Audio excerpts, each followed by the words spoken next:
Good evening, everybody. Welcome. I am Jessica Barajas, manager of the Shared Learning Initiative at the Learning Policy Institute. Thank you for joining us for our fifth learning session in our learning series focused on creating racially just and relationship-centered community schools. Today's session is titled Reimagining School Safety, Moving Towards Racially Just Restorative Justice School Climates.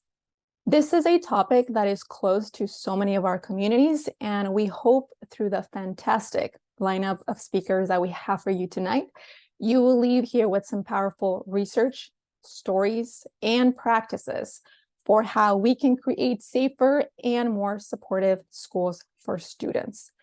Our sessions are designed by diving into the expertise of researchers, students, families, organizers, and school staff. As always, we want to give you a snapshot of who else is in the room. We have over 200 participants registered from all over California, including students, families, organizers, community partners, advocates, researchers, district and school staff, state leaders, and funders from these organizations and districts. This session was developed in collaboration with the California Partnership for the Future of Learning. And I want to invite Miguel Dominguez to share about who the California Partnership is. Miguel Dominguez is the Director of Education and Youth Policy at Community Coalition. And Community Coalition is a support organization of the California Partnership. Miguel. Hi, everyone. I will now be sharing about who the California Partnership is. So the partnership is led by Catalyst California, Californians for Justice, PICO California, and public advocates with the support of Building Healthy Communities Monterey, Community Coalition, Inner City Struggle, and over a dozen other grassroots organizations, as well as research and foundation partners like the Learning Policy Institute. So in 2020, as the COVID-19 pandemic began, schools across the state closed down. Our partnership responded by having conversations with over 600 students and families of color across the state to understand the needs and priorities. And we learned a lot. And so some of the key issues that emerged were the need for mental health support, students feeling like they lacked a sense of belonging in relationships, a need for access to equitable learning opportunities, and the importance of engaging students and families as decision-making partners. So we took all that, and as a result, we began focusing our advocacy on increased funding for transformative, racially just, relationship-centered community schools. We met with policymakers and spoke at hearings, and between 2020 and 2022, we advocated and saw investments of over $4.1 billion for community schools. We are now supporting the uptake and the implementation of the program in districts and schools across the state. We've seen a strong uptake by local education agencies, including districts, county offices of education, and charter schools across 2 rounds of planning grants and 2 rounds of implementation grants. You can see the numbers here. So what is the partnership's vision for transformative community schools? So firstly, transformative community schools are not just a program. They're an approach for how we do schools in California. Transformative community schools start with building trusting relationships and teams grounded in shared power and mutual respect and accountability. They provide enriched, culturally sustaining and expanded learning time opportunities and integrated wraparound supports for students, families, and educators, like mental health supports. And they also actively engage students and families and the community so that the schools are really reflective of those families and students. Our collective efforts have been focused on ensuring that Black, Indigenous, immigrant, and other directly impacted students, along with their families, community partners, and educators, are directly engaged in developing the community schools partnership program at every single level. For example, in the winter of 2021, we organized with the Alliance for Boys and Men of Color to engage students and families and educators, community organizers, and advocates during 6 CDE hosted regional community school forums. Over 600 people made their voices heard in multiple languages to impact the California Community Schools framework. And we're continuing to organize and advocate for strong implementation of racially just community schools at the school district and at the state level.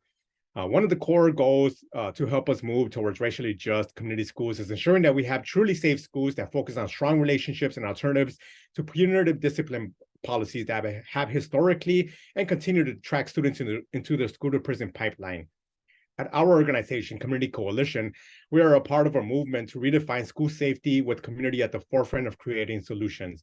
Community Coalition is a community organizing institution that organizes Black and Brown students in South Central Los Angeles to improve the social and economic conditions that have negatively impacted our community.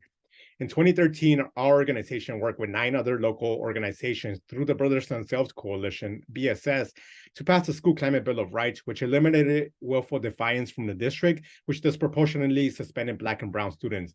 In 2011, 2 years before the policy took effect, the district suspended over 18,000 students annually. Suspensions were so commonplace that our policy created a lot of concern that eliminating suspensions would create unsafe learning environments and would negatively impact student learning. But 2 years after the School Climate Bill of Rights was passed, there was a 78% drop in suspensions and a 13% increase in graduation rates. The policy helped to change the narrative of what it means to create safe schools and what it means to have a positive school climate at our campuses. But we still have a lot of work to do to undo the antiquated, harsh discipline policies, such as eliminating police from schools. But we know that we're on track towards building the type of schools that can help our students and communities not only succeed, but to thrive. Thank you so much for being here tonight. I'm going to hand it back over now to Jessica. Thank you, Miguel, for sharing with such passion who the California Partnership is and also the work that you're doing with Community Coalition to address school safety. So to further contextualize the very insightful panel discussions we will have later on the program, we will now turn to a research presentation on what are the evidence-based strategies for creating safe and supportive schools. Joining us for this presentation are Jennifer DePaoli and Sarah Klevan, both senior researchers at the Learning Policy Institute. And so we are going to start with Jennifer, who will be providing an overview of the evidence-based strategies. And then we will turn it over to Sarah to dive deeper into restorative practices. Jen. Thanks, Jessica. It's really nice to be here with you all today. As you may know, the rise in the number of school shootings over time has driven increasing attention to school safety. But school shootings are not the only physical safety threat students may encounter at school. And episodes of school violence hold negative consequences for students and educators, including decreased engagement and worse mental health outcomes. Proposed school safety strategies generally fall into 2 broad categories: strategies that increase physical security and those that build a supportive school community in order to protect against violence. Our study, Safe Schools, Thriving Students, examined the research evidence behind these strategies to improve school safety to help policymakers make evidence-based decisions. Among the physical security strategies we examined are limiting building access, installing security devices such as video cameras, hiring school resource officers, and arming school staff.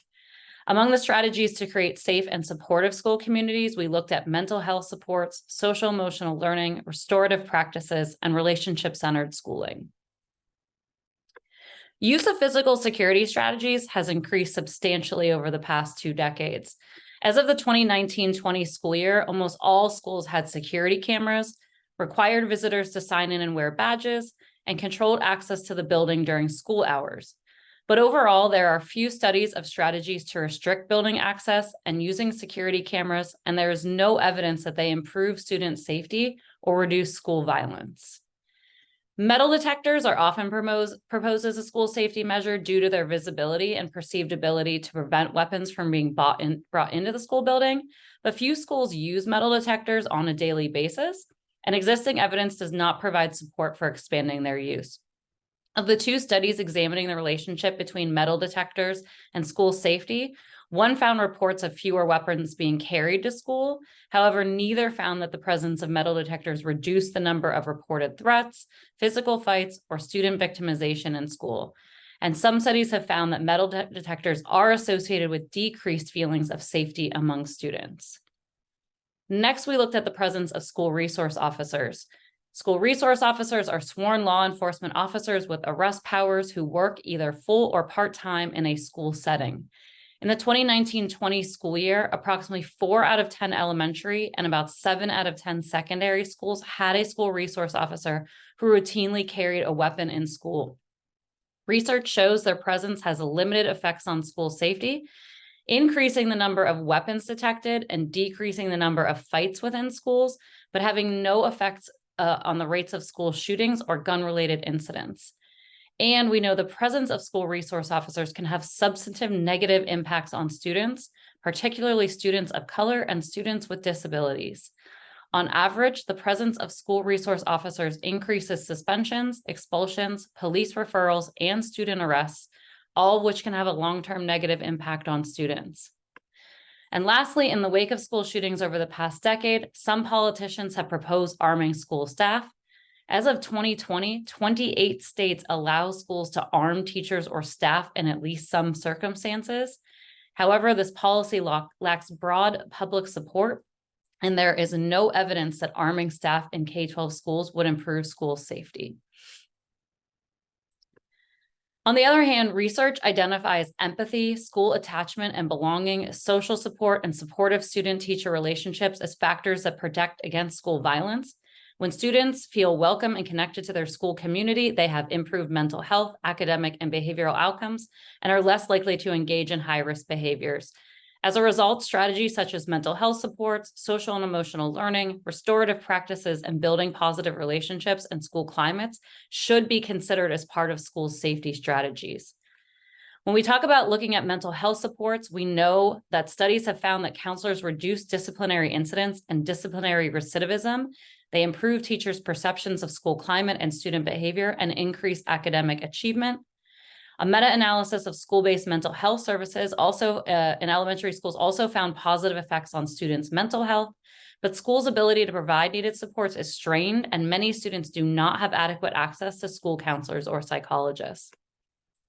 Moving on to social emotional learning, in 2021-22, approximately 3/4 of schools had an SEL program or curriculum. A large body of research on social emotional learning programs find that they can help promote the development of social and emotional competencies, reduce rates of behavior problems and emotional distress, increase rates of pro-social behavior, improve relationships with others, and increase students' engagement in learning and academic achievement. We also looked at restorative practices. Studies of these practices consistently find that they improve school safety, reduce the use of exclusionary discipline, decrease the rates of student misbehavior, and improve school climate. And Sarah will be talking more about those practices. But last, we looked at structures that support positive relationships within schools, including small learning communities, advisory systems, looping, block scheduling, smaller class size, and emphasizing strong school-family connections. Multiple studies have found that positive relationships between students and staff throughout the school can help prevent physical violence and bullying. And one study found that they can improve communication between students and teachers about potential threats, which can play a significant role in disrupting violent incidents. The research then suggests that investments in increasing students' access to school-based mental health services, adopting restorative practices, supporting social and emotional learning, and developing structures and practices that support the development of positive relationships between educators, students, and families will help promote these goals. To better understand the state of school safety measures, we also recommend that policymakers incorporate measures of school safety and student well-being in state and federal data collection and support states and districts in conducting equity reviews of school safety measures and their impact on discipline outcomes. And with that, I am going to pass it over to my colleague, Sarah, to talk more about restorative practices. Thanks, Jen, and good evening, everyone. Great to be here. I'm going to be grounding our conversation today with an explanation of what restorative practices are, but I want to begin with why they're needed. Restorative practices are an alternative to punitive discipline, discipline which excludes students when their behavior doesn't meet expectations. So this could be expulsions or suspensions. And we know from research that this kind of exclusionary discipline does not actually make schools safer. It's actually associated with negative outcomes for students in schools. So we know that suspensions increase alienation and disengagement, undermine overall school climate, reduce academic progress, and increase dropout rates. The disproportionality of disciplinary outcomes is well documented. So this figure comes from a report from some of my colleagues at the Learning Policy Institute and shows suspension rates dating back to the 1970s. And you can see in the graph that the United States has had high rates of exclusionary discipline for many decades, and with rates that are higher for Black students, for Native American students, and for Latinx students. And we know from research that this is not because these students misbehave at higher rates than other students, but because they're punished more severely for similar behaviors. And so because of the sort of known negative effects of suspensions, efforts are being made to reduce them. Restorative practices are one important alternative to a punitive disciplinary environment. So I like this definition from the Schott Foundation. Restorative approaches proactively build healthy relationships and a sense of community to prevent and address conflict and wrongdoing. A common misperception about restorative practices is that they're primarily used to address conflict, or that they're only used to address conflict and problems, but they can actually be used much more broadly. They can be used to build a sense of community in schools, to teach interpersonal and communication skills, to meet student needs so that misbehavior is less common, and to repair harm when conflict does occur. I used to work with a restorative justice coordinator in New York City who would say, you really can't use restorative approaches if there isn't a relationship or a community that's already in place to restore. And I think what she meant by this was that most of the time, restorative practices should be used to build strong school relationships, strong school community, and then occasionally restorative practices can be used to repair harm. So typically schools incorporate restorative practices using a tiered system. So on this slide, tier 1 is on the bottom of the triangle. These are practices that are used for all students. So that might be a community building circle or teaching all students interpersonal or conflict resolution skills. Tier 2, the middle tier, these are practices that would be used for smaller groups of students, like conflict mediation or problem solving skills. And then the top tier, the top of the triangle, these are practices that would be used to support individual students. So this might be, an example of this would be like a re-entry circle. These are circles that are used to welcome a student back to school after some sort of extended absence. Restorative circles are like a cornerstone restorative practice. So I thought I would just spend a little bit of time talking about them. They can be used for lots of different purposes, for community building. You can see actually on the slide, the picture on the slide is of a community building circle at Fremont High School. And we'll get to hear from some students from Fremont later tonight, and their restorative justice coordinator too. But they can these circles can also be used to help students connect with academic content or to address a conflict. They're typically structured practices. So participants tend to use a talking piece and know that, when they're holding the talking piece, it's their turn to speak. And when they're not, their job is to listen. And they're typically facilitated practices as well. So they're facilitated by a trained facilitator, whether that's an adult or a student. When a circle is used to repair harm, facilitators draw on what's called the restorative line of questioning. So that includes questions like, what happened? What were you thinking when this happened? Who was affected? And what needs to happen to make this situation right? So you can sort of see that embedded in this kind of practice are lots of opportunities to teach students communication and problem solving skills.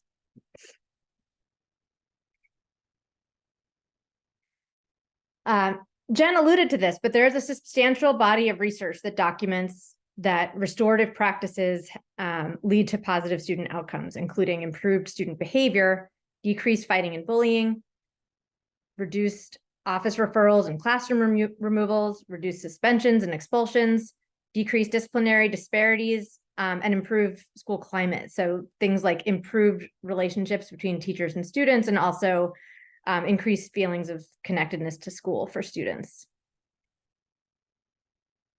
I also wanted to bring your attention to this study. This was recently published by LPI and reports what I think are really exciting findings. Typically, studies of the impact of restorative practices focus on disciplinary outcomes and reductions in suspension, but this one also looked at the impact on students' mental health and academic outcomes, and found a number of positive benefits for students in those areas as well. Before I conclude, I just want to bring your attention to a few resources that may be useful. The top resource listed here is a fact sheet. It's short, it's 2 pages, so could be handy for advocacy and organizing purposes. The next one is the report I just mentioned that talks about the impact of restorative practices on mental health and academics, as well as a number of other outcomes. And then the last two are our report and brief that Jen and I drew from for this presentation. So it provides sort of like a more comprehensive overview than what we did tonight. And I believe that all of these resources have been dropped in the chat or will be sent after the event. Thank you, Jen and Sarah, for providing that research overview. Up next, I want to invite Dr. David Turner, Senior Advisor at the Alliance for Boys and Men of Color. David is going to share with us, with a historical lens, some of the recent shifts in California towards restorative practices. David. All right. Good evening, everybody. I hope all is well. Again, my name is Dr. David T. Turner III. I'm the Senior Advisor for the Alliance of Boys and Men of Color. I'm also an Assistant Professor of Black Life and Racial Justice at UCLA, and have been, organizing and doing additional advocacy work around school-related issues here in California over the last 12 years. So really excited to be able to share today. But before we get started talking a little bit about the history, right, of school policing and more broadly around school climate, I wanted to just share a brief tidbit about the Alliance of Boys and Men of Color. The Alliance of Boys and Men of Color is a grassroots policy alliance connected to over 200 organizations who are working primarily on racial and gender justice across the state of California and in the nation, right? Our primary goal is to work with people who are closest to the issues, right? People who have been directly impacted by issues of racism, of gender discrimination, right? People who have been impacted by these different issues in order to uplift them and, right, in order to transform these policies. Over the last 14 years, we have transformed 100 policies and practices across the state of California, most recently in the state of California being the elimination of willful defiant school suspensions, which disproportionately impacted Black and Brown students and disabled students in particular. Right. So I really wanted to uplift that because there is an active movement, right, to work to transform school discipline and school practices across the state. Now, I wanted to share a brief timeline of policing in schools. It was not normal. It was not always normal, right, for police officers to be in schools. In fact, there are some people on this call who may remember, right, a time where schools did not have cops. But we see not only starting in 1953, but moving forward, right, into the 21st century, where we see, right, this growing investment in law enforcement. A lot of it is deeply intertwined with this country's history and legacy of racism and anti-Blackness in particular. So to name a couple of things on this particular board, in 1953, this is where police officers, right, through the first sort of school resource officer program, are first introduced in the schools, right, in Michigan and in and around the Midwest area, right? In 1967 and 1968, police officers are introduced to schools not to keep students safe, but they are introduced to schools to quell student resistance. What I mean by quelling student resistance is that young people were advocating for increased investments in ethnic studies, or what at that time, right, was learning more about their history, right? Because ethnic studies was just being born in San Francisco State at the time, right? Students were advocating for increased investments, right, in college pathways, for increased investments in teachers, right? Students were advocating at that time for those very things. They were working with local community organizations, some of which you may know, like the Black Panther Party, like the Student Nonviolent Coordinating Committee, like the Brown Berets, right? They were working with these different organizations in order to do that, and they were over-policed for that, right? So again, right, the introduction of policing into schools is deeply intertwined with our history and legacy of racism in this country, right? I want to make that clear, because one of the things that tends to happen is the conversation of policing equals safety. Even though that's the conversation, police have not created a safer environment. I want to thank my colleagues, right, from the Learning Policy Institute who demonstrated the research around these particular things. Now, with this being said, I do want to move forward, right, into history a little bit to begin to discuss, right, some other key things that that have come up, right? I think one of the things that was named earlier, right, in the presentation was the fear and anxiety around school policing, right? Not school policing, but around school shootings. And especially around school shootings, right? There was this need or this desire to want to use schools to create this security culture, or what people call security theater, right, in order to make people feel safe. So there was the institution of different metal detectors, the institution of bringing in more policing in the schools, right? And we went from 1% of schools having police to 42% of schools having police. The disproportionate majority of these schools being schools where students of color are going, right? Now, I wanted to make sure that we grounded ourselves in this history, right, to be able to articulate what this means in policy and practice, right? So I think one of the major concerns, right, especially for parents, especially for community members, is they want their children to be safe and they want their children to get the resources that they need.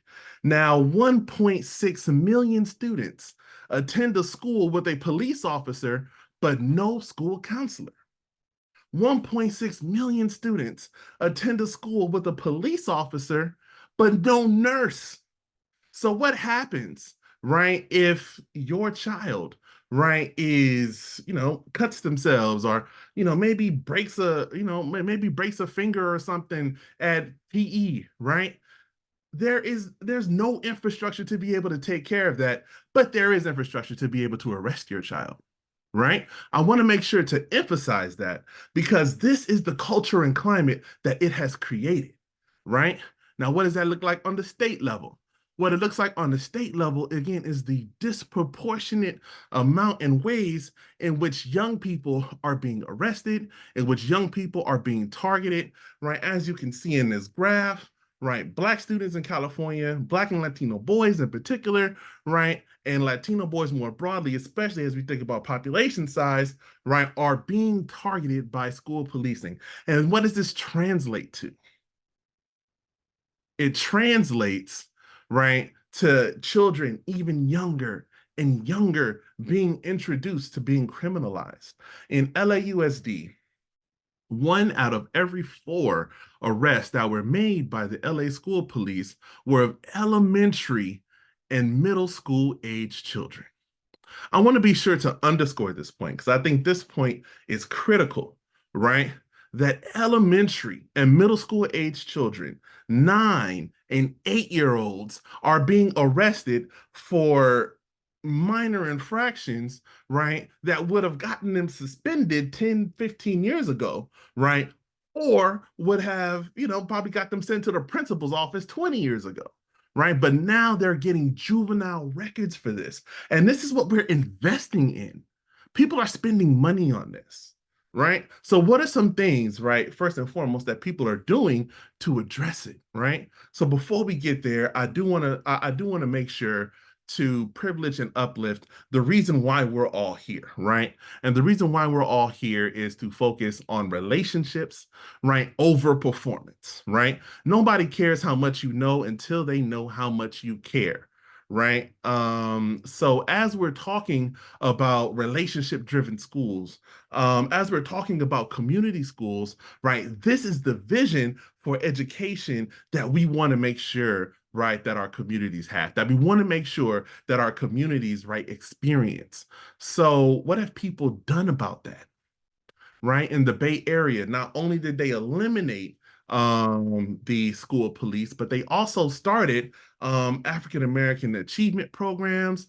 They also eliminated willful defiance school suspensions. In San Francisco school, and the San Francisco school district, they did the same thing. In Sacramento City, right, they eliminated their school police resource, or their school police contract with the local PD, and then used that money to invest, right, in different initiatives. In Santa Cruz and Monterey counties, big shout out to the Monterey BHC that's on the call. Across several different school districts, they work to eliminate contracts between law enforcement and community, law enforcement and schools, and then ensure that those dollars were then reinvested into communities. And in LA County, I'm very proud to say I was a part of a larger coalition, right, that worked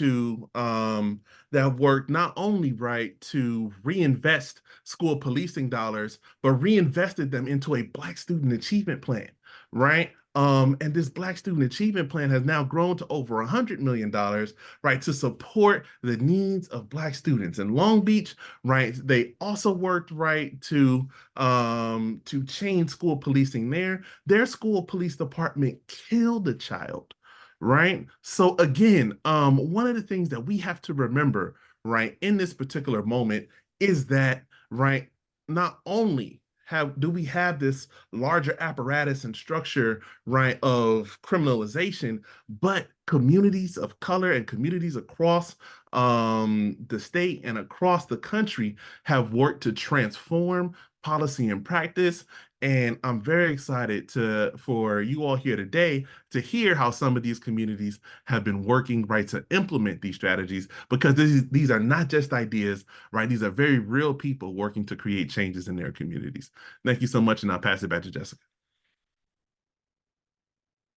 Thank you, David. You put everyone on fire with that powerful data and context. And thank you to also all of our presenters, the research and the context with the partnership in the beginning. All of this is building up to our panel discussions, which we're diving into right now. We're going to see restorative practices in action in 2 school communities. And to help us lead these conversations, I want to introduce our moderator, Angelica Honko, Deputy Managing Attorney of the Education Equity Team at Public Advocates. Angelica is also a co-lead of the California Partnership Anchor Team. Take it away, Angelica. Thank you, Jessica. Let's get started with our first panel featuring belong circles as a restorative practice. We have with us Ingrid Beja, community organizer with True North Organizing Network, a Pico, California affiliate. Also, Natalie Ibarra, 9th grade student and youth leader with True North Organizing Network. And finally, Keoki Burbank, the Director of Partnerships with Two Feathers Native American Family Services. A bit about True North and Two Feathers. True North Organizing Network develops leadership among families, elders, and youth of diverse faith traditions, races, cultures, and economic backgrounds to work together towards powerful change across tribal lands, Del Norte, and Humboldt counties. Two Feathers Native American Family Services provides counseling, cultural programs, leadership development, and community events and activities to improve the well-being and self-determination of Native American youth in Humboldt County. And just a reminder that as you have questions throughout our panel, please put these in the chat, and we'll try to get to as many as possible during Q&A after our 2 panels. So with that, let's get started with the questions to learn more about the Belong Circles practices at Loleta Union Elementary School. Ingrid, could you briefly share with us some background about the Loleta Union Elementary School community? Sure. So Loleta Union, this is a pretty small school. It's a 1 school district, which is something that we have a lot of up in Humboldt County.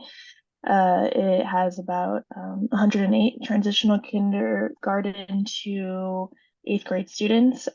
Also, this information is from about 2022 to 2023 school year, so it might be a little bit different now during the semester. But we have students from ages 4 to 14. Because more than about 93% of Loleta students are socioeconomically disadvantaged. They all qualify for free breakfast, lunch, and snacks. About 17% of the students are English learners, and about 30% are students with disabilities. If you the map went up really quickly, but if you saw, then we are one of the most northern counties. Oh, thank you. So we're about one of the most northern counties in California. And Loleta is in that circle, that red circle right there, near Table Bluff Renteria and Roanoke Renteria. We are two of our students that or two of the tribes that are in that area are the Wiyot tribe, Table Bluff Reservation, and Bear River Rancheria. So we have a lot of tribal and native students that attend this school. And could you give us an overview of what Belong Circles at Loleta look like? Yeah, so Belong Circles are a space for students, for community, for parents, for staff to build relationships of trust. We connect across our differences and just imagine how we can create change in our communities so that we can just make positive impacts. The whole point of a Belong Circle, right, is to create a space, a safe space for students specifically at Loleta to be able to talk with one another and to build relationships with their teachers, with one another, with True North and other community organizations like Two Feathers. True North has been at Loleta since about 2018. So before COVID, we had before COVID, we had 3 Belonging Circles with staff, with teachers, and 1 with families, communities. And since spring 2022, we adapted them to be for youth, specifically the TK through 8th graders at Loleta Elementary. And yeah, they're usually they start off with some sort of fun activity that gets them thinking about any sort of theme like responsibility or friendship, and then it ends with a discussion about changing the school or anything really that they want to see different during their day-to-day life at school and in their community. Thanks, Ingrid. And if folks can think back to the research presentation and that pyramid that went up, what we're hearing about is restorative practice that's really focused on relationship building. So you'll recall that we were told that restorative practices aren't just about resolving conflict, but also about creating those relationships of trust so that there is something to repair and restore. I want to go to you, Natalie, and just hear, as a student, what are some examples of Belong Circles that you've been a part of? Wow, getting a little nervous. It's okay. Okay. One Belong Circle that really stuck with me till now is, obviously we all got into a circle, but there was a question where it was, what change would you like to see? Whether that involved lunches or equipment, just trying to better the school. But what I really liked is how you didn't exactly have to say it out loud, but they'd give us options on how we'd want to tell. So we would either write down our response on a sticky note, or you could tell it verbally, or just a one-on-one conversation. But I love the outcome of it, because once we realized that they were here to make a change, that's when all the students and True North, that's when we all really, I want to say, just became a family. We all trusted each other. We created a bond, which made us students feel, how would I say it, heard in a way. Yeah. Thanks, Natalie. That sounds really powerful. I think, as a parent, we all want our children to really feel heard, or students to feel heard. Kyoki, can you share with us some of the context that led to Belong Circles at Loleta? Yeah, so there was just a general lack of trust from students and community members for the school district there. It's like Ingrid said, this in between 2 Native American tribe reservations there, and kind of ties back to some boarding school issues where just Native folks have a distrust for schools, which if anybody knows about boarding schools, you can understand why. And then how Two Feathers got involved. There was a ACLU sued the district for the second time in 10 years. And we were just like, okay, we're going to get down there and start building relationships with youth and become a part of the school and just support in any way we can. Like we're Native American mental health service, so we support the school that has about 50% Native American students. And then from there, like we were asked to, sorry, hang on, my notes are messing up.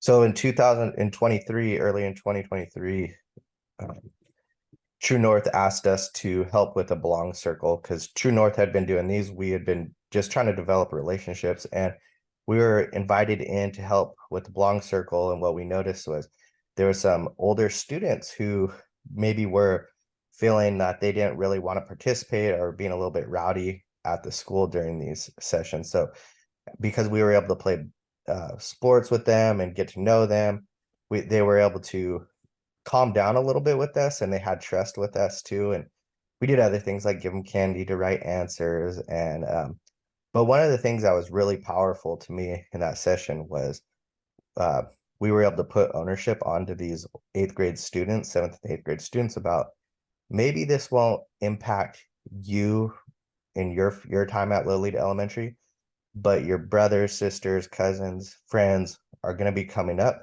in the school system. And I feel like at that moment, a lot of young people really thought about it. And then you just saw, like Natalie was saying, people start coming up with sticky notes, placing them on there.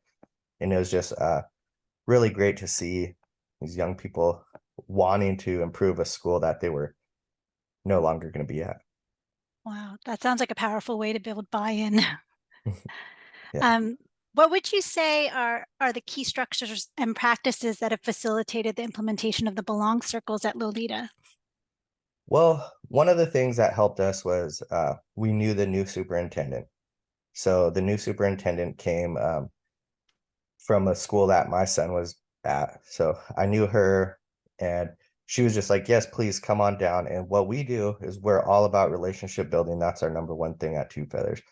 And we just got on there with the young kids. We're running around playing tag at recess, spending time with them, playing soccer, playing basketball, getting to know them, bringing culture into it. So we'll have drumming, so traditional gambling going on at the school. We're teaching flower dance demonstrations, which is like the girls coming of age ceremony locally. And we were teaching those.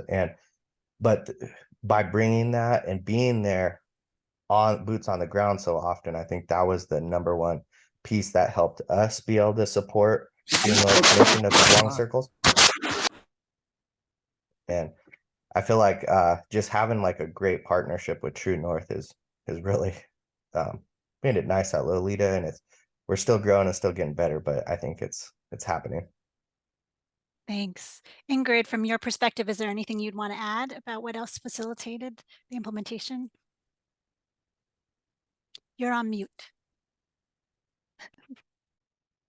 I never do that. Of course I do it when I'm presenting. Okay, so when True North was invited by the superintendent at the time, Autumn Chapman, in about 2018, there was just a lot of like mental health issues, and just there was a lot of wellness support needed for the students. And we did a training with the co-creator and the creators of the Belong Circles by the Othering and Belong Institute. And the goal was to create a shared decision-making team through the schools and just create that motivation and that support that the students really needed. So we did these in Loleta Elementary for the past year, and then we started doing them at Sakudak, which is a youth program at the Wiyot tribe. And so we've been doing those monthly, and we've been presenting statewide and locally on all of this. And because this is something that's a little bit different than like restorative circles, it's an opportunity for people to experience and have deep listening, and for youth to develop leadership. So with these belong circles, we're able to talk to youth, and if they show interest, then they can facilitate other belong circles. They participate with us during these local and state presentations. And so since we've been doing so many presentations on this, we've been asked by a lot of different districts, a lot of different people to do these belong circles at their district. So it's just grown a lot since 2018 when we first started in Loleta. And so we are now even offering like a training in February to the rest of the county, because there's a lot of districts and we can't really go to all of them, but we are just continuing to adapt to the different schools and just making sure that at the end of the day, it's youth that feel heard and that they have that opportunity to develop their own leadership and their own skills so that they can be that mentor for the younger students, and that person that they can just be that person that they want to be and feel supported along the way. That's great to hear that there's a growing demand for it. I want to turn to our youth leader, Natalie, on this question. What impact have belong circles had on the well-being and academic success of students like you, as well as the school culture? Okay. Again, it really created trust, but it's also within the school. You would see most teachers were white, and True North, they were Hispanic, so it felt more of like a connection, like, oh, like my own. I'm not really sure how to put it, but it was nice. I like how Kyoki brung up just cultural things and how we learned more about it. At one point, they brought in how should I say, certain things that were like in ceremony use, which was really nice. It really, how should I say this? Wow, I don't know. I like it. I could really see the change, but I also like how he said we really all pitched in when when we really thought about the question for the future. Although we weren't going to be obviously there, we were all going to graduate.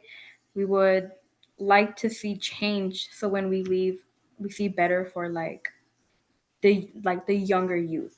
You know, I also like how Two Feathers and True North, they didn't just focus on what we'd want to change, but also the positives. What would we want to see more of?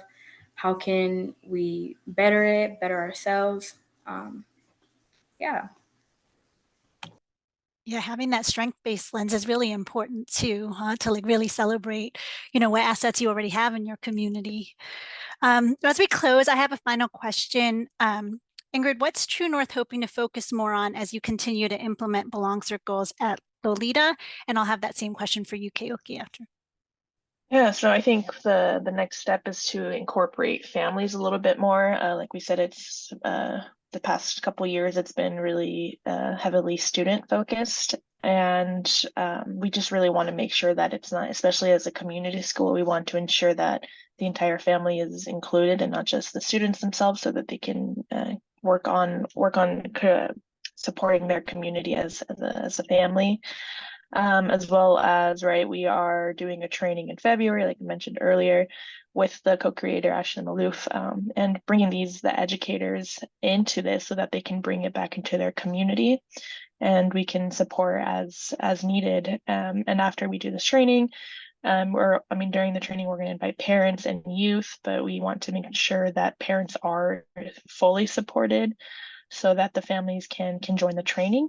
And we understand too that it can be a barrier, because normally these trainings are during work hours. So just providing stipends for families that can join, gas cards, anything that just limits the barrier for them, so that they can enjoy and they can be a part of this great thing. Thanks, Ingrid. How about you, Keoki? What's next for Two Feathers? We will continue being a presence on the school campus and being there to be with kids on a daily basis. But one thing that we want to see is our key program from Two Feathers is our Youth Ambassador program. So it's traditional age youth or transitional age youth employment program. Some students are 8th graders are able to receive a work permit in 8th grade, but not many. So if there are some that are showing the talent or the interest in wanting to lead belong circles, we would love to pay them for that. We want to see more young people that came out of Loleta Elementary be employed by us. We believe if we pay them, and that's totally worth the time that they'll come over, their time, their valuable time to interact with us, for us to teach and hopefully be able to guide them and give them more opportunities. But we want to see that grow specifically at Loleta. One success for that, just recently we were able to help support some Fortuna High. So after Loleta, typically they go into Fortuna High School. Some former Loleta students coming from Fortuna and East High come back to campus and just share with the current students what their experience is like and just some advice and helpful tips. So we'd love to grow that program out so our Loleta students, when they leave Loleta L, they're having more success in the high school level. Wow, that's so and we'd powerful. like to pay them. That's powerful to think of this also as workforce development too, like we're really seeding. We're going to have Natalie leading circles for us moving forward. Well, thank you all for sharing your expertise, Ingrid, Natalie, Keoki. We're now everybody going to take a 2-minute song break to give you an opportunity to continue putting your questions for the panel into the chat. As well as to get up and stretch. Don't go far because it's only 2 minutes. So when the music stops, we're going to get started with our panel from Fremont High School. So thanks, everyone. Thank you so much, the folks from True North and Two Feathers, for sharing with us. And we'll have you back for the panel. Okay, welcome back, everybody. We're going to get started with our next panel. This is going to be another example of restorative practices in action. We know that Oakland Unified School District has been a leader among districts when it comes to implementing restorative justice. As an Oakland parent myself, I'm so excited to welcome a panel representing restorative justice circles at Fremont High School. And after this panel, we'll have a joint Q&A with both groups of panelists. So first, let me introduce with us today, we have Tatiana Chatterjee, the Restorative Justice Coordinator at Fremont High. Fabiola Chavez Ayala, 12th grade student leader. And do we have Dominic here with us as well? Looking.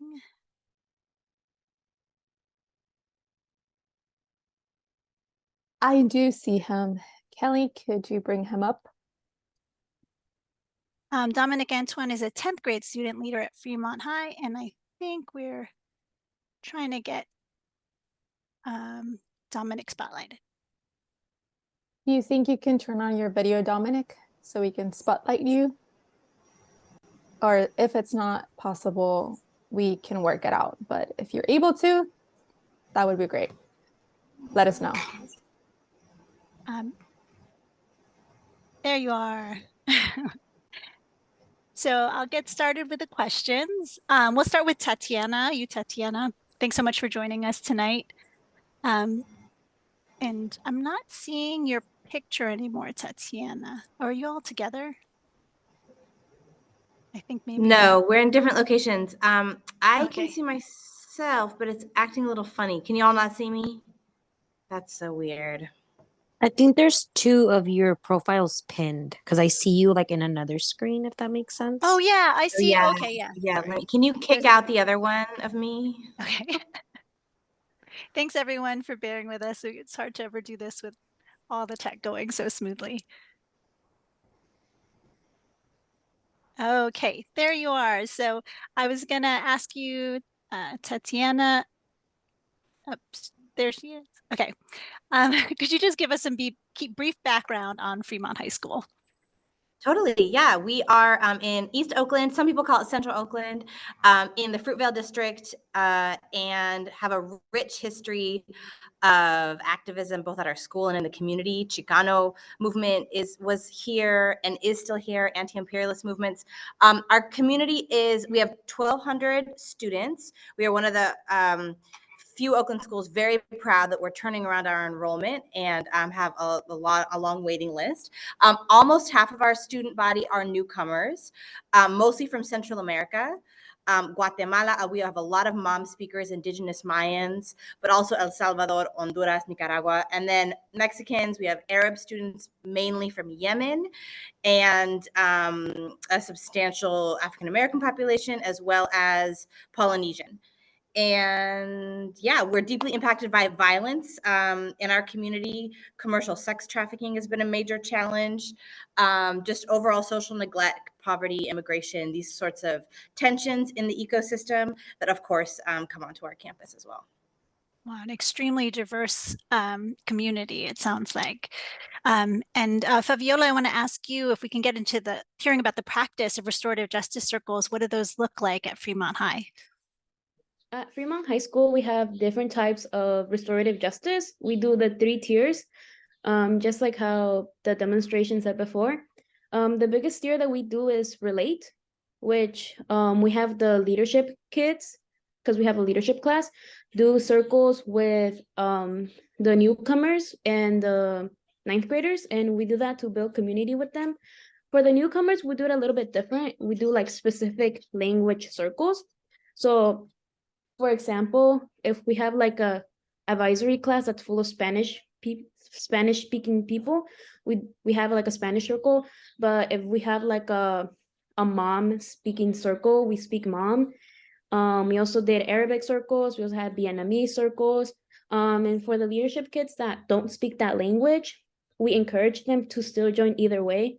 And we will have somebody trying to like translate to actively have them participate.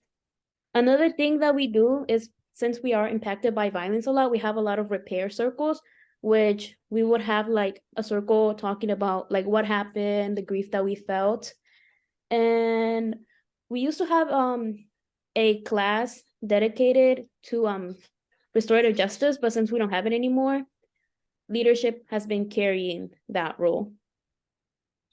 So it sounds like at your school, student leaders are very important to how restorative justice circles happen.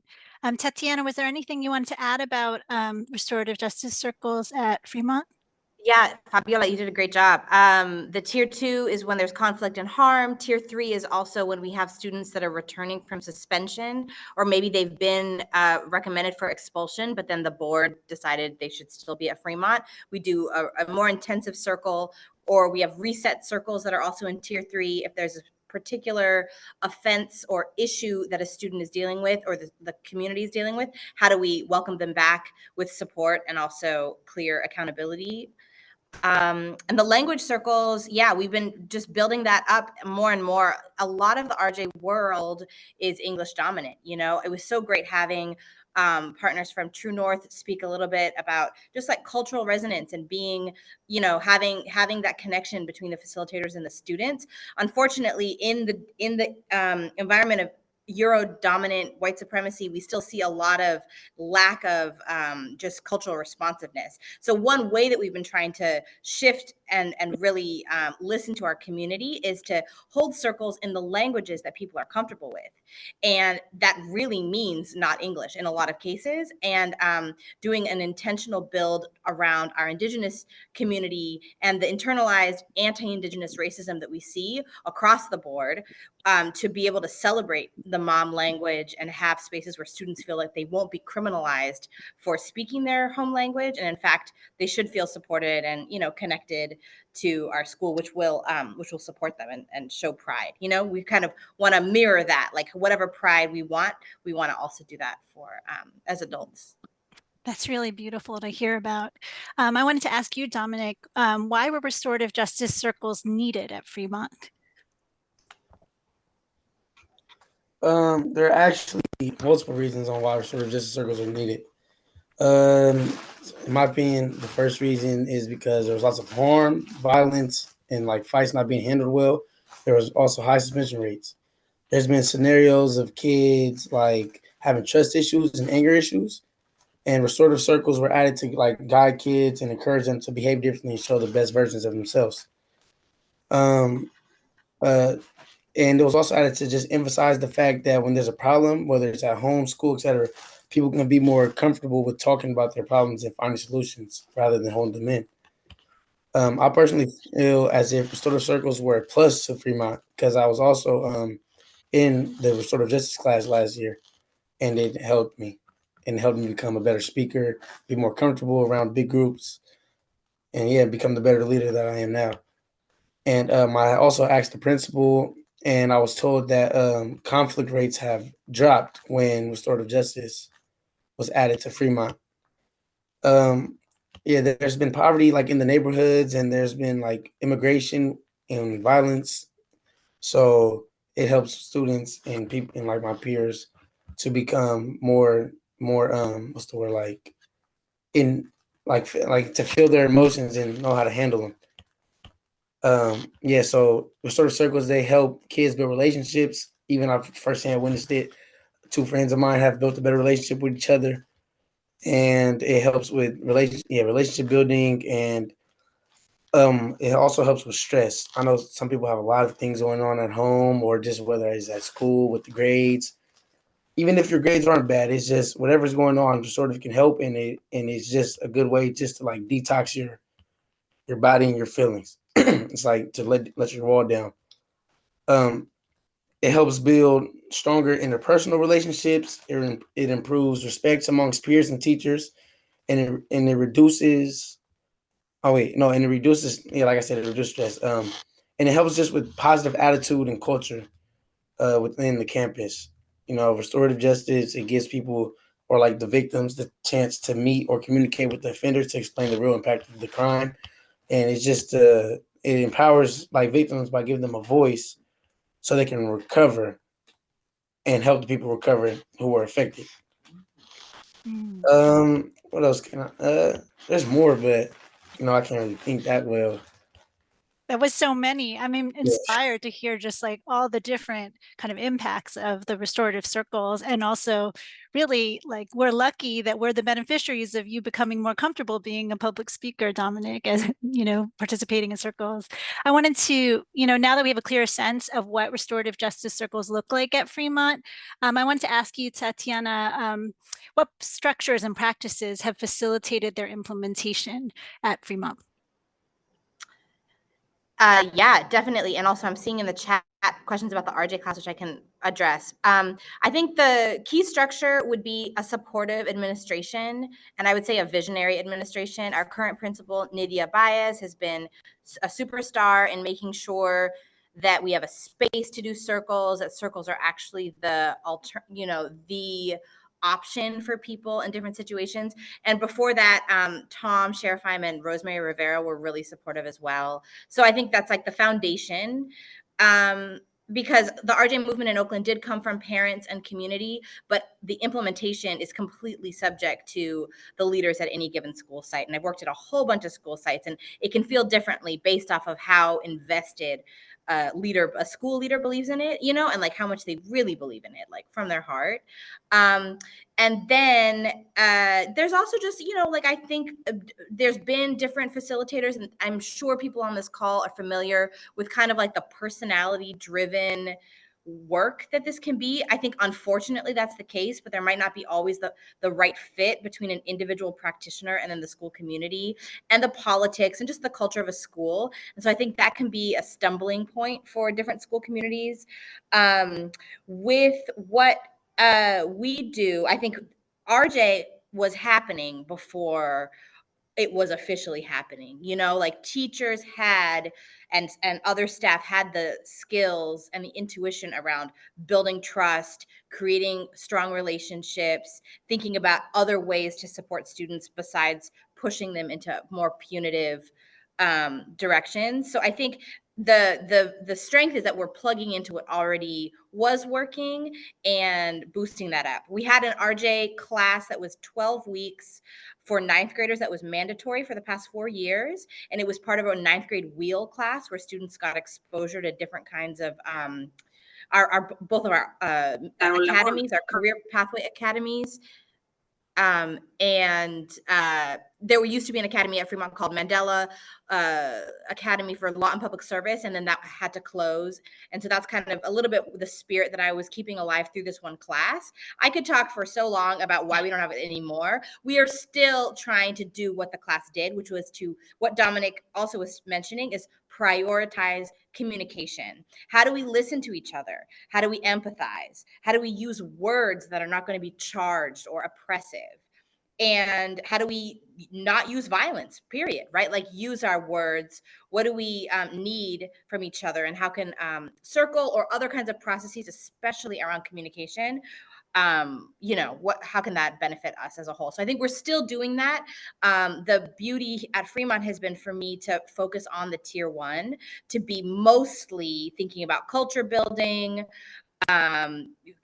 building that positive rapport in classrooms, and so that the staff and students feel happy to come to school or to work, rather than running around putting out fires, which I think is often the plug-in for where RJ is. It's like, okay, we got all these conflicts, all these issues, bring restorative justice to it, which is great, and I actually love that. But tier 1 allows us to even go a little deeper, or set the expectations high from the start of, this is how we do things here, this is why, and kind of being more holistic, I would say.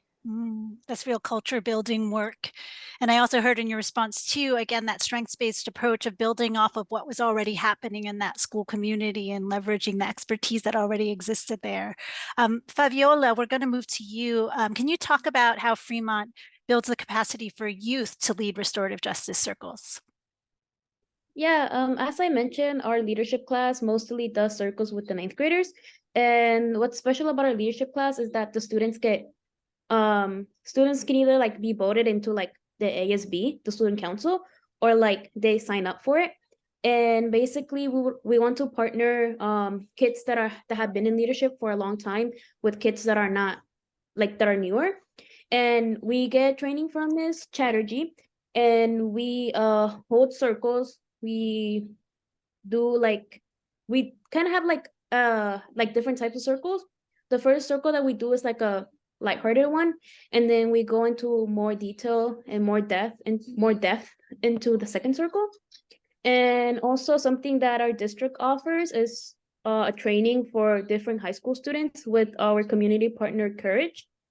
And I have taken the training, and I'm proud to say that I helped Miss Heather, who is part of Courage, lead the trainings. And these trainings really help youth because some schools don't have an RJ coordinator. And if we train the kids at those schools, they know how to do it, and they can help their peers. Something that we also did at Fremont was hold RG circles with elementary schools, especially at the closest elementary school we had, which was Horaceman. And the reason why we did this was to build community, and also because we knew that their school was going through something. So we wanted to hold as much support as we could. So yeah, I would say that RJ is mostly student-led.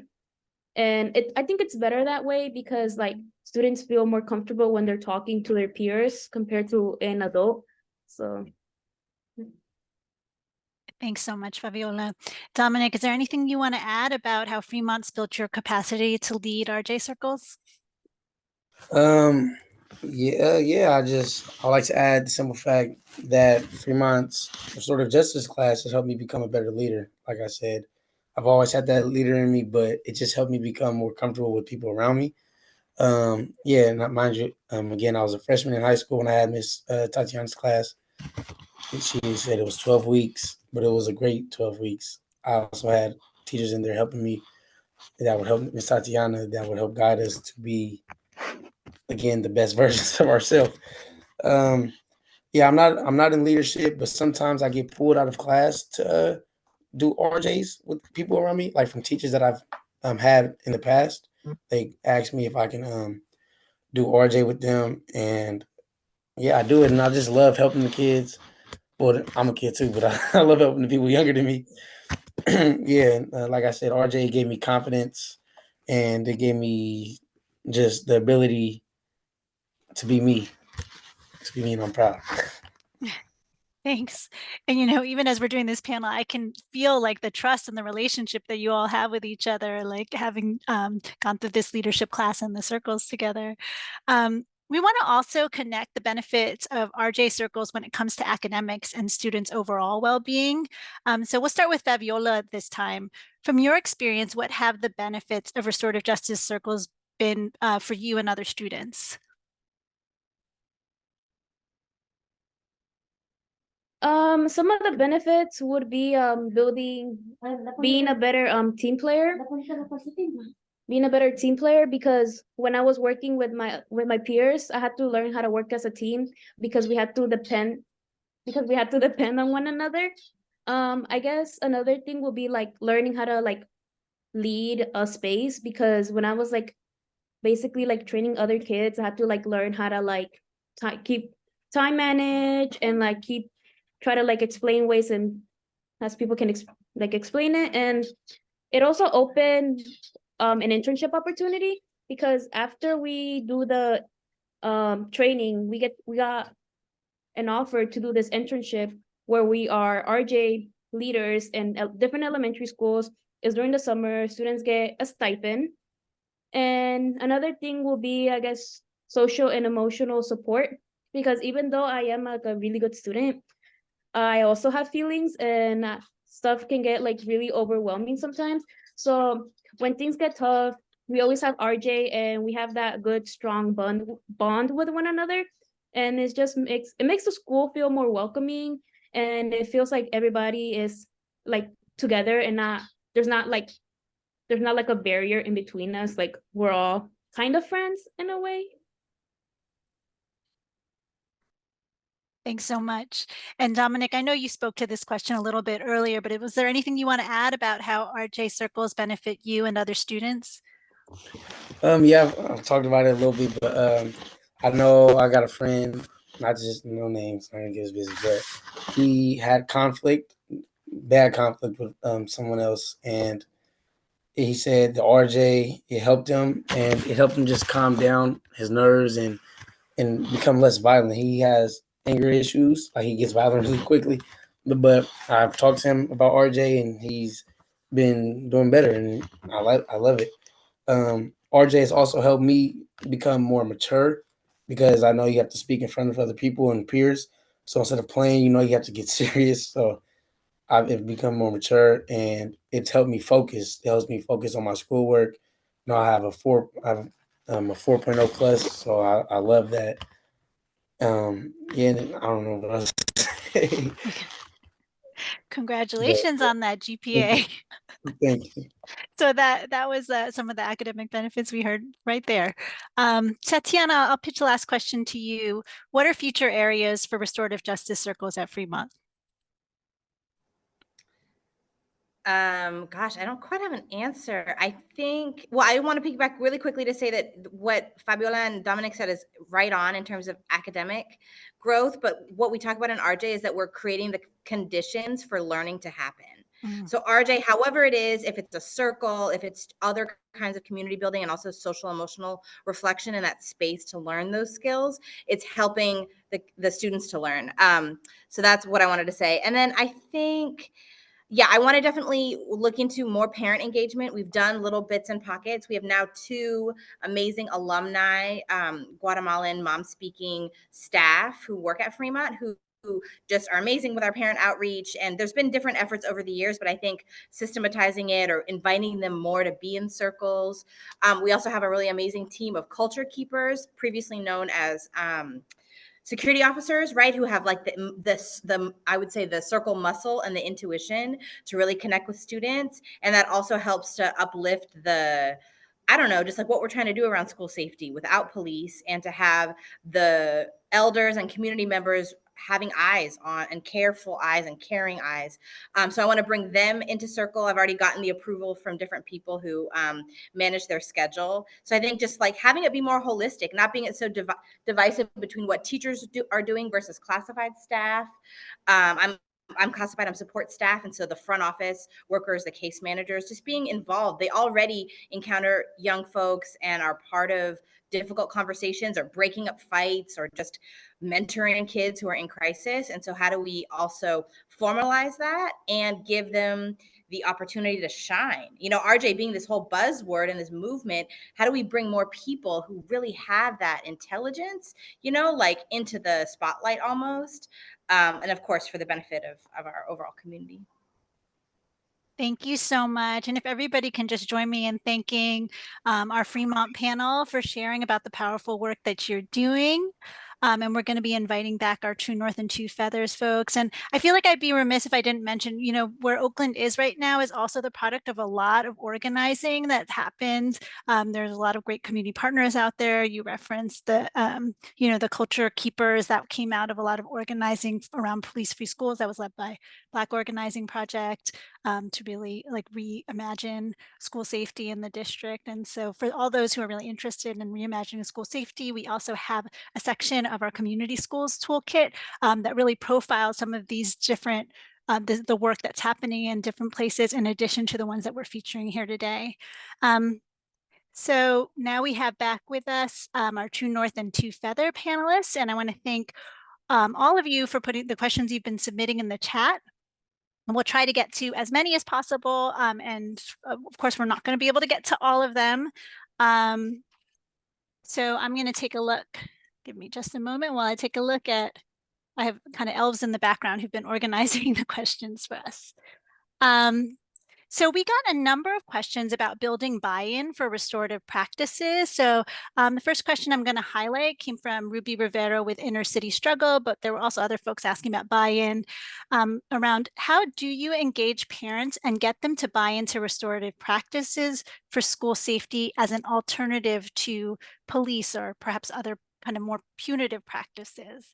Is there anybody? And well, right now, we're probably just going to have about 1 to 2 responses for each questions, and we'll ask people to keep their answers to about 2 minutes so we can get through as many as possible. So again, the question was about how do you build buy-in with parents and families?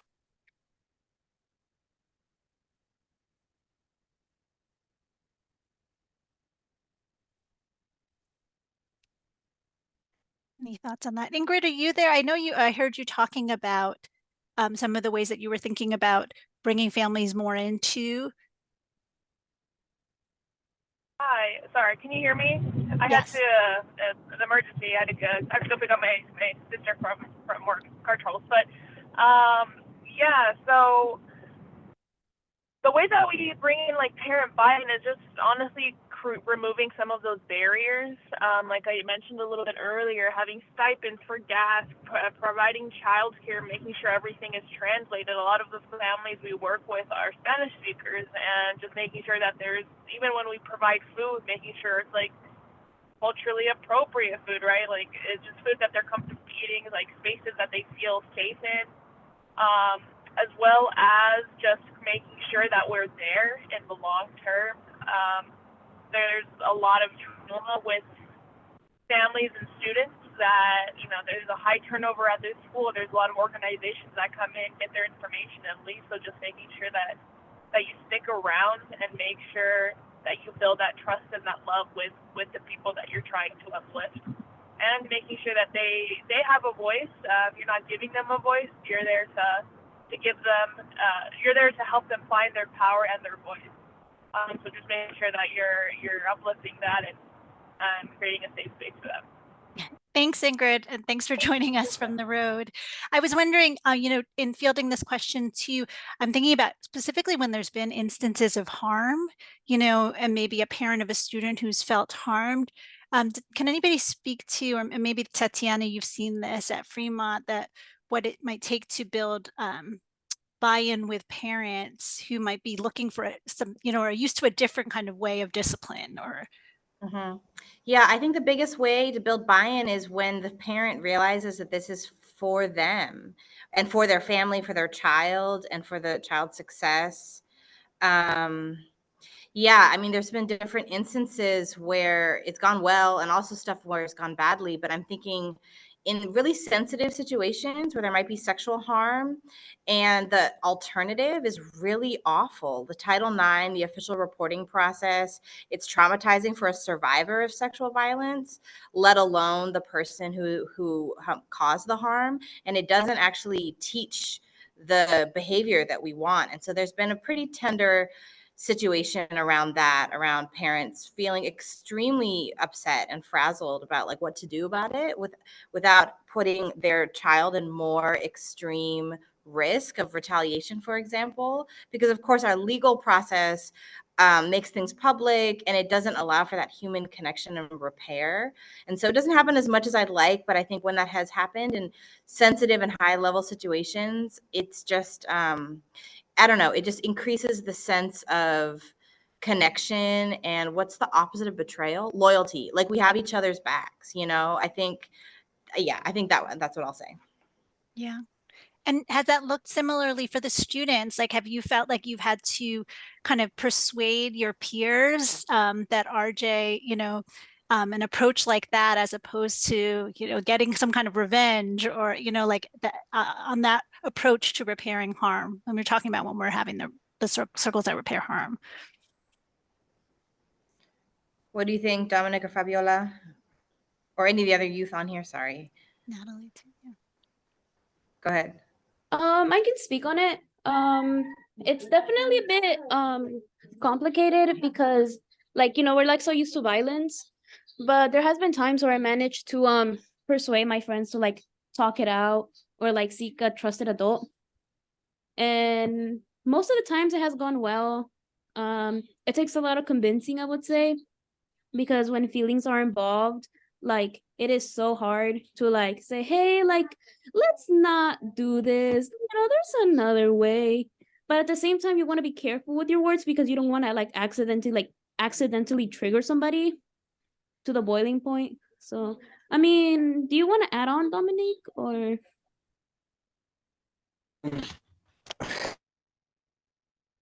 Oh, you hit mute, Dominic. Try you hit mute. one more time. Okay, so I want to add on to that because I tried talking it out with somebody and they didn't want to talk it out.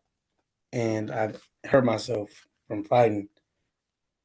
And I just know sometimes it's hard to be restorative with people. And I know sometimes people don't have like self-control. And so that's why I appreciate restorative justice, because at least whether it works or not, I've tried it and it's there and it helps sometimes. That reminds me a lot because I actually have had the opportunity to do some of the restorative justice trainings from OUSD, and I think we might have one of the coordinators, David Usum's here, and that it's important for the process to be consensual, right? That people have to actually consent and want to do that process, and sometimes that can't be forced. Again, on this buy-in theme, we got a number of questions as well about how we build buy-in with educators and staff around this new norm and around why this work is important and restorative practices are important. Is anybody able want to speak on that in terms of building buy-in with educators, staff, or school leaders?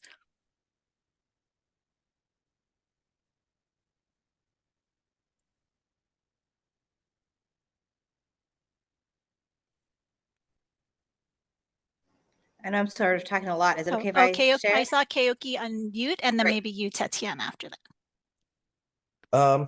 I think sometimes some of the things that we do just by being there, being another adult on campus, can take stress off the teachers. Jessica reminded me of that. We talked about that a little bit, but just so like if a student needs to go take a walk or something, there's somebody there who could just like just create separation from the situation. If it's like maybe student to student or student to teacher issue going on, just being that support helps. And then I think then the teachers like thankful to us, are thankful to those other adults, and then they're more willing to do it. It seemed like another one is we try, because we have success at sometimes reaching these students who the schools have had a hard time, or if they're the student doesn't want to engage with the school very much.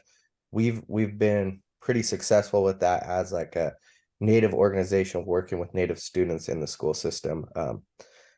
And I think teachers see that being modeled, superintendents, principals see that happening, and will want to come to the table of like, hey, how can we improve our relationship with this young person? And that's some of the ways that we've seen it work so far.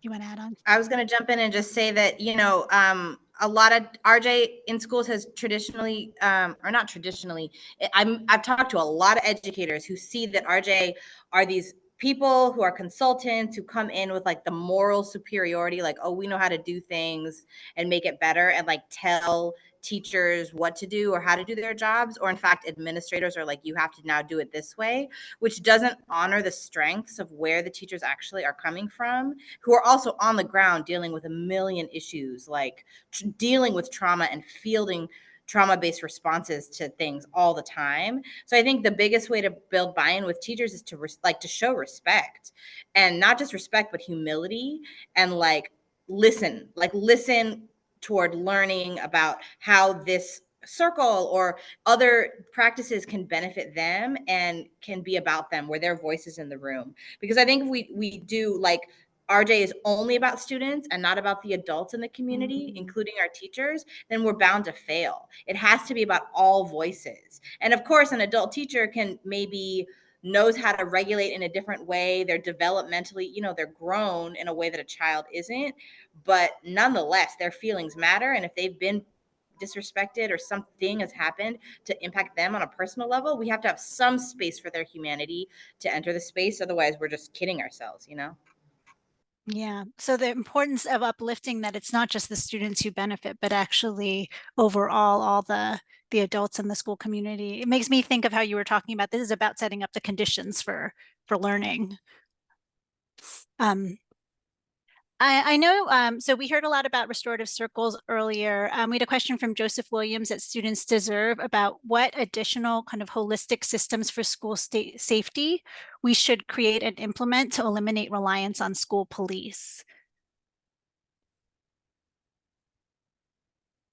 I don't know if that might be one for the folks at Fremont, in terms of like, what does it look like in terms of, you talked about, yeah. So what does it look like, in terms of moving away from school police, then what systems need to be created for there to be a feeling of school safety, especially when, the instinct is to rely more on school police or other kind of hardening practices. It seems like Fremont has really been moved away from that. So in addition to restorative circles, are there other things in place? So what I know is outside of like police, you have teachers that you have built relationships with. You can also, everybody at Fremont, we have counselors that we can go to and talk to, and they come in, they check on you, because we have something that we do weekly. It's called Sown to Grow. So if you're honest on there, they get to check like your Sown to Grow, and if they see that any difference in your mood and stuff, as your counselors, they can come and talk to you, or teachers that you have good connection with and good relationship with, they come and talk to you. So they steadily check on you and make sure you're doing right and make sure you're doing okay and make sure you're safe. Yeah, we still rely on, thanks, Dominic. And we still rely on police. Honestly, this is a work in progress to have. I mean, there's so many pressures in our community, but the alternatives are partnering with as many community partners as we can, acknowledging the resource inequities, the realities of like where this violence is coming from, and boosting up our skill sets to de-escalate when we can, like all of us. And then not only that, but we are networked. Like we know the families, we know what's going on, the backgrounds, we have ears and eyes, and our hearts are just in the neighborhoods. So for me as an educator, I'm also a neighbor, I'm also an auntie, or I shift my stance. So I'm not just like a staff person, which is very like I clock in, clock out, but more like I'm part of this community and I'm invested in making it better because that also helps me. So almost like a mental shift, but it's a long way to go. Honestly, we still rely on police. I think the whole, some of us at Fremont, we're starting to get more involved in the George Floyd design and implementation, the resolution to really implement what does it look like to not rely on the police. And it's still, we're a long way off, but it's good. There's buy-in, like I don't want to be all hopeless, but yeah.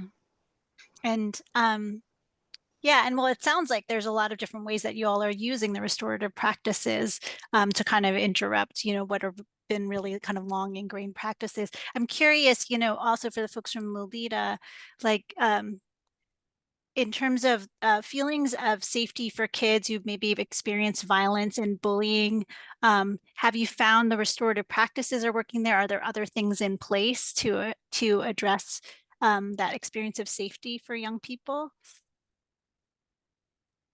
Yeah. Natalie. Oh, sorry. Oh, Ingrid's in there. Oh, Ingrid's here. I didn't even see. Yeah, can we get Ingrid spotlighted again? And yeah.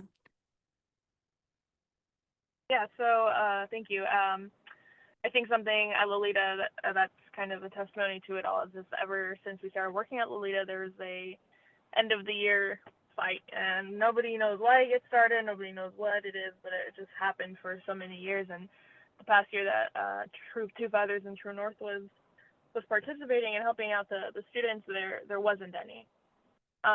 So finally, that's it was like kind of a relief for the students, and I think they were able to they felt heard, and they didn't feel like they needed to resort to violence at the end of the school year. Another thing is through the Belong Circles, we are able to find youth leaders and students that need that extra little support, and we created a program, like a youth mentorship program that helps youth with tutoring, with mentoring. They get to see other students of color be successful, and it's something that's starting this semester, and it's a great opportunity for youth to mentor younger students, as well as they get to be partnered with College of the Redwood Community College students. So there's a lot of great stuff that comes from it, as well as there was some problems with the school administration in terms of like microaggressions, and we were able to get through like listening and bringing parents together, we were able to have the Native parents and the parents come together for the first time in a long time. You're fading out a little bit, Ingrid, but I think I heard you saying that you've also been using kind of listening practices and circles to address microaggressions that Native and Indigenous families have been experiencing. Is that right? Yes, yeah, they were able to go to the school board, and make changes. And they told them about everything they've been facing, and they were able to change some policy. And like even the next week, they noticed a huge difference in how they were treated. Thanks. Is there anything you, Natalie, you might want to add about that? Ooh, to be honest, no. But I absolutely love how just Fabiola and Dominic just completely took all the words out of my mouth. Like I couldn't, like I never, like I'm sorry. This is awesome. I'm sorry. I had another question about kind of parents, coming back to how parents are brought into kind of awareness of what restorative justice is trying to do instead of going a punitive route. This question comes from Andre Spearman. How are parents educated about the school's practice? Is it back to school nights, or for the young people, like your own families or caregivers, like do they understand what you're doing with restorative justice, and are they supportive of it? How do they learn about it? I can speak on this one. I know like our school and our school district does a lot of like RJ events where we invite like not just parents but like community members, and we sometimes offer food. There's also like a book written by Miss Heather that's all about RJ. And when I guess like that's a good source for parents, like if they want to like read it. Another one would be like just like encouraging people, because like when we do the trainings, it's a 2-day training. It's on Friday and Saturday. And if you want to go to the training, you have to like ask your parent, and you're gonna have to like let them know about it. So that's like the main way they learn about RJ is through their kids. And if the kid decides to do the internship, they obviously are gonna tell their parent. And most of like the way that our parents learn is through word of mouth. And I guess also like impacts, because if you're like, because like especially like when quiet kids open up a bit more, the parents are gonna see that they're more lively, and the parents see the impacts. And I guess like the parent and child connection brings it more to light.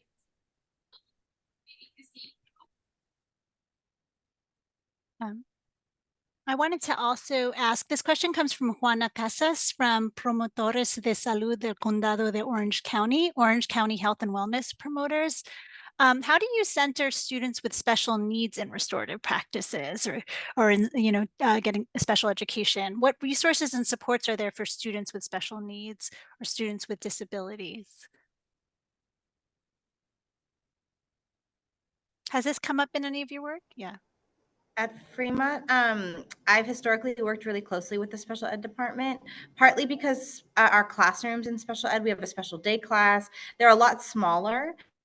And so two things happen. It's easier to actually do a circle where everyone shares because it's not a massive group of students in a given class period, but also there's often more conflict. You have all of the systemic oppressions are exacerbated in terms of the intersectionality of what it means to be a youth of color, low income, and then also with a disability. And so there's just inherently more friction, more pressures on the students. But then with this team, at least that I'm working with, a lot more willingness to do things differently. I mean, almost because special ed requires so much more resources that we don't get. I think the creativity of like, how do you work with different learning styles, different expression styles, how people talk, I think there's a lot of willingness there. And so I think just partnering on that, being part of like conversations around, okay, we've done a bunch of circles, the same thing keeps happening, what else do we need to do? Or what are systems we put in place? Yeah, just that collaboration space has been really crucial.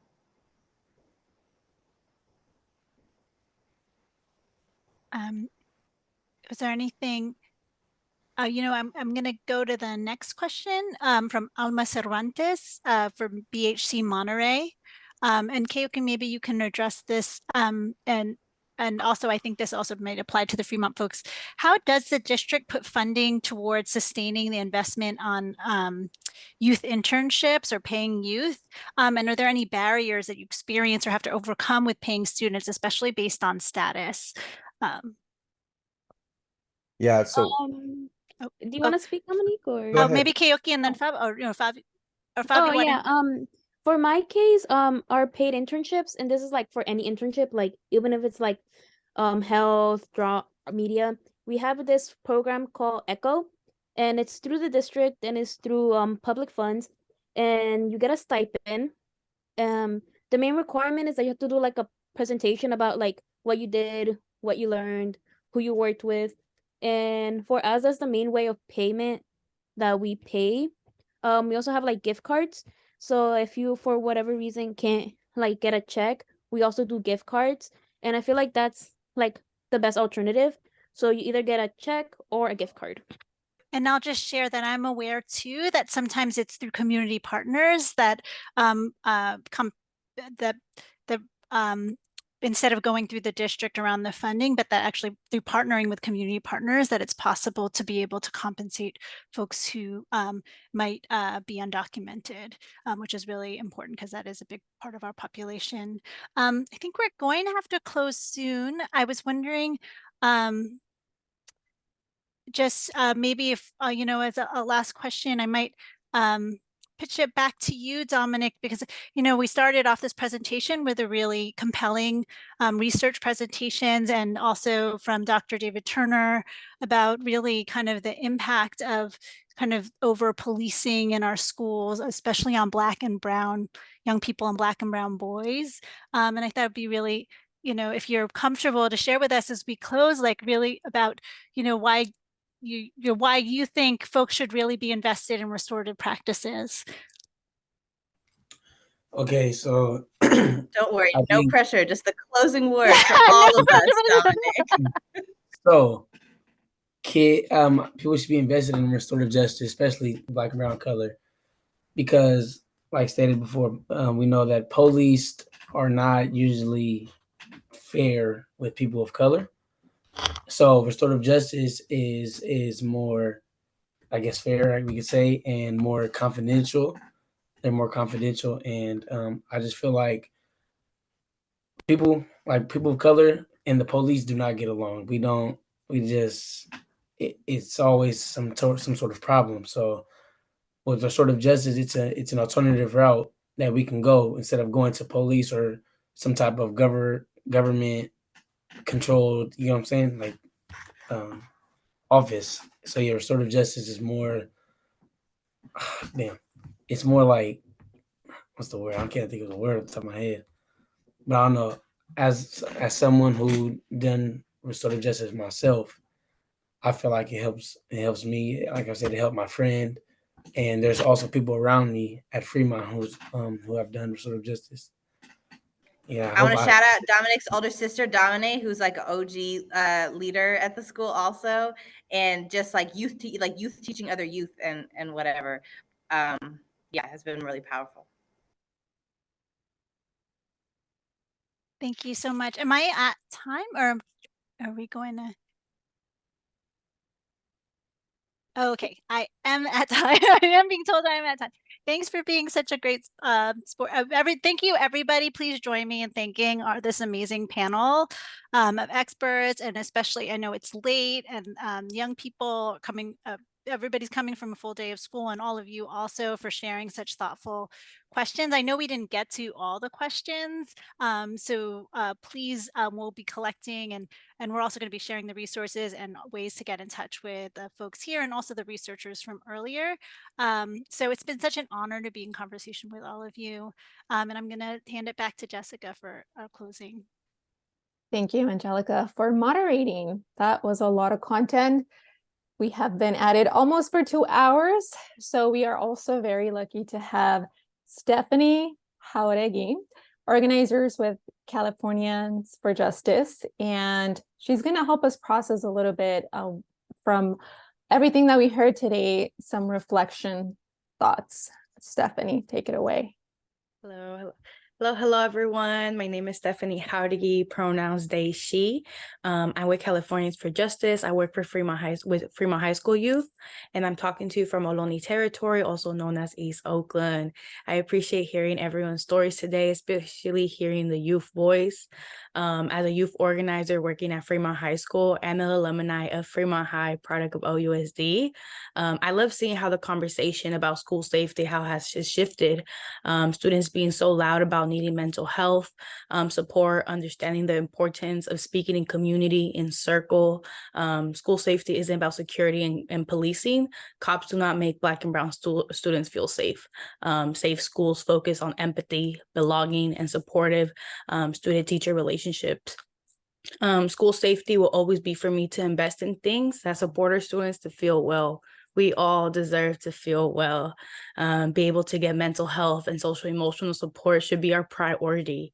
Restorative justice and restorative culture is what our students deserve. That's a step on breaking the school to prison pipeline chain.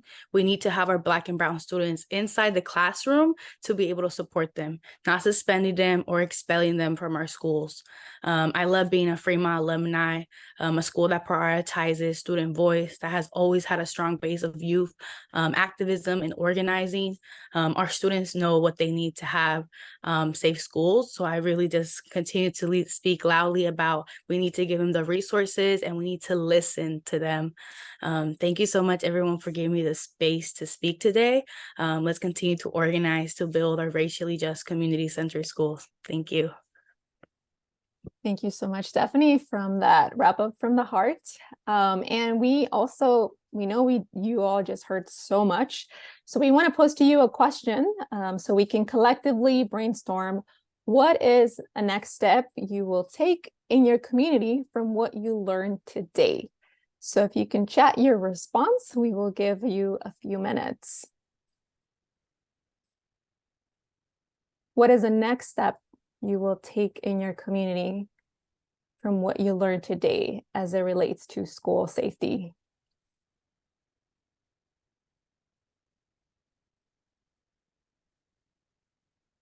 So Angelica is going to share the recording. We will be posting it on our Share Learning page.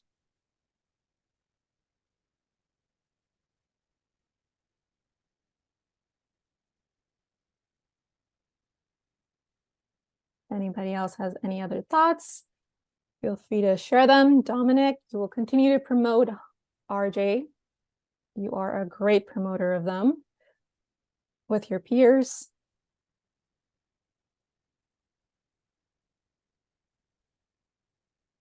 Fabiola, to teach freshman RJ. Here we go. Our youth leadership development continues. Katie, engaging with parents to build partnership with students and staff at her school site.